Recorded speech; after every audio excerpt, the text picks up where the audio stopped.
Les pieds dans le plat. Cyril Hanouna. On passe au mot de la fin. Et bien sûr, on va parler famille dans ce mot de la fin. On va parler de cette expression, hein, quand on veut régler des problèmes discrètement et sans témoin, on dit qu'on lave son linge sale en famille. Mais d'où vient cette expression? Laurent Guimier me fait un sourire. À mon avis, il va être tout content de son explication. Mais en fait, oui, parce que ça va vous paraître étrange, mais quand on parle de laver son linge sale en famille, famille, ça désigne un nom de famille. Je m'explique. Georges Famille est l'homme qui a inventé l'ancêtre de la machine à laver au début du XXe siècle. Ce monsieur avait créé une machine à laver qu'on a rapidement appelée la famille. Et le problème, c'est qu'elle ne marchait pas. Elle s'est développée, elle ne marchait pas. Et donc, on lavait son linge sale en famille.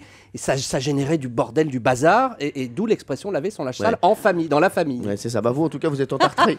Un calgon à chaque lavage. Ça ne vous plaît pas. Allez, Jean-Luc Lemoyne, je le sens mieux. Non, mais ça vient en fait évidemment d'un secret de famille. Et le premier secret de famille qui a donné l'origine de cette expression, c'est que c'était une famille qui n'arrivait pas à avoir d'enfants.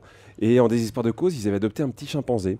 Et bon, tout le monde trouvait le petit garçon un petit peu poilu et tout, mais ils réussissaient à faire illusion, même s'ils parlaient pas beaucoup.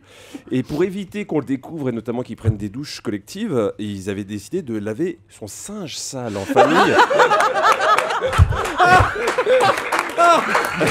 Il y a eu une déformation.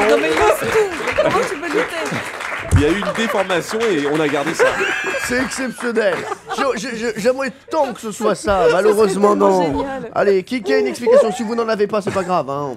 Non, moi j'en ai une. Allez-y, Valérie Et Ménez. c'est la bonne, c'est sûr. Oui. Bah, à l'époque, au Moyen-Âge, non, mais il y avait, les femmes allaient laver leur linge sale, leur linge, comment ça s'appelle? Au lavoir, voilà. La mère de nuit. Et voilà, et on allait en famille au lavoir quand on voulait se dire des choses qu'on ne voulait pas que les voisins entendent, parce que du coup, les nanas, elles battaient avec le battoir le linge, ça faisait du bruit et ça couvrait le bruit de la conversation. Et donc, du coup, on pouvait laver son linge sale et dire des choses que les gens ne devaient pas entendre. Alors, vous êtes d'accord avec ça, hein, Thierry Geoffroy? Je l'aurais sans doute dit mieux, mais je suis d'accord. Eh ben, je vais vous dire, c'est Valérie Ménez qui est la moins loin. Ah, Mais elle n'est pas la plus proche.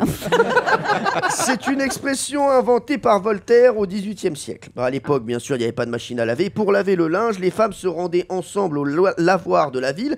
L'endroit était donc le lieu parfait pour se tenir en fait au courant des potins locaux, des commérages. Hein, et donc voilà, et donc on apprenait tout comme ça. Donc en allant laver son linge sale. Voilà, donc c'est de là que ça vient. Europe 1, les pieds dans le plat. Tous les jours, 10h30, 12h30. Cyril Hanouna.